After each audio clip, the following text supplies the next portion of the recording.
Hey guys, welcome back to another video. Today's video I wanted to dedicate to cable kickbacks and cable sidekicks.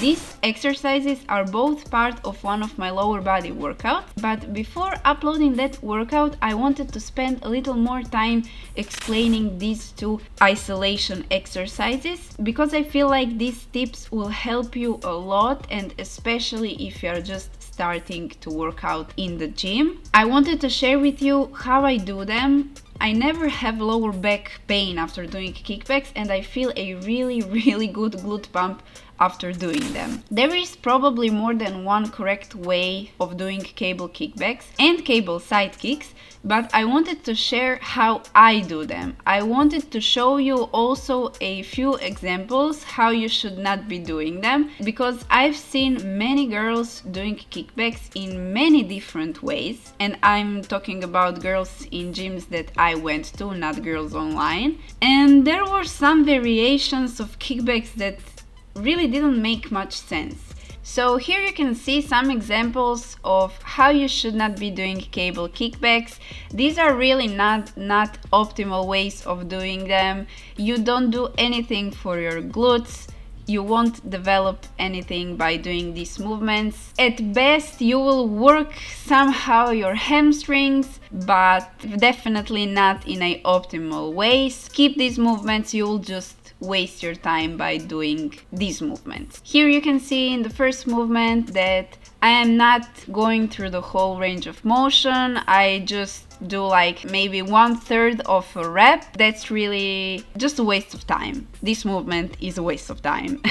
And this second movement, it's not a movement that goes through the whole range of motions. We are not stimulating hypertrophy as much as we could, so I wouldn't do cable kickbacks in these two ways. Secondly, you should not be doing kickbacks in this way because, as I mentioned earlier, cable kickbacks often lead to lower back pain, and there's probably one good reason this happens often, and that's because you are arching your lower back while you do the cable kickback. The reason why you are arching your lower back is probably because you keep your torso too upright and maybe even perpendicular to the floor, which doesn't allow you to go through the whole range of motion without arching your lower back. Secondly, even if your torso is not perpendicular to the floor, you lowered your torso, but you are still arching your back because you don't keep your back straight. You just go through the movement without being stable, and you just end up with a lower back pain. So these are also two variations of kickbacks you should avoid at all costs if you don't want to have lower back pain. And now we will move to the third part of the cable kickbacks, which is how I do them, how you will avoid lower back pain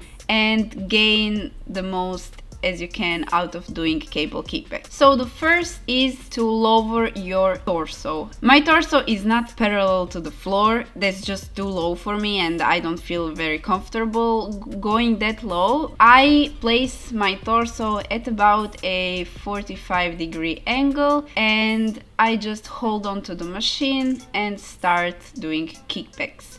My back is straight throughout the whole movement. Keep in mind that your torso will inevitably move when you do the cable kickbacks, but you should keep in mind to keep your back straight and stay stable throughout the whole movement. Also, don't keep your legs straight. Both the standing leg and the working leg should have a slight flexion at the knee, so you are more strong, more stable to do the movement. Then we go to the actual movement, and what you want to do here is to stretch out your working leg. So I let my working leg go forward until I feel the stretch in my glute.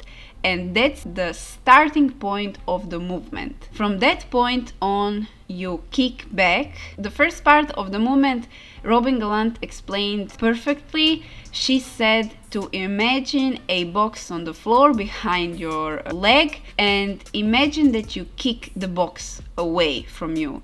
And honestly, imagining that, I think, will help you go through this first part of the movement. After that, when your leg starts to raise up, you want to stop the movement, so your last point of the movement will be the point where you can squeeze your glutes but without arching your back. That will also depend on your hip mobility, quad mobility, and your glute strength. You will progress if you keep doing this movement.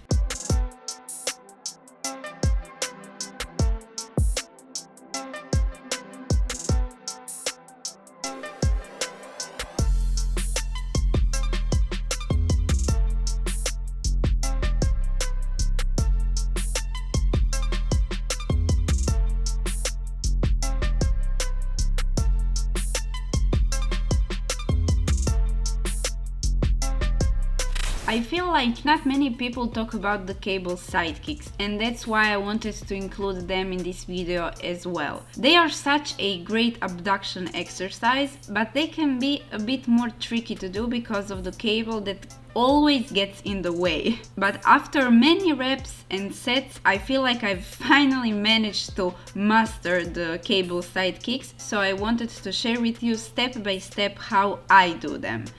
So I move about one step away from the machine and I hold it with one of my hands. I keep my torso just slightly bent and I keep my knees also slightly bent. When I start the movement, I place my working leg in front of my standing leg.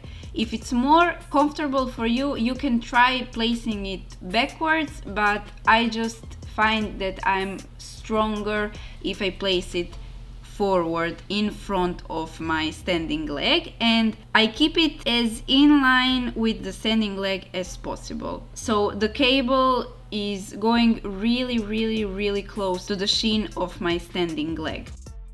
When it comes to cable sidekicks, I also let my working leg stretch out towards the machine, and that's the starting point of this movement.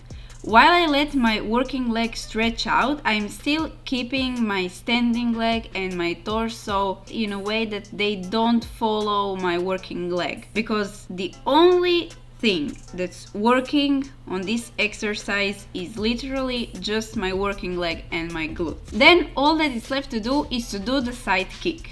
And how high you kick will mainly depend on your hip mobility and your glute strength. I go as high as I can, but only to the point where I don't lose my core and leg stability.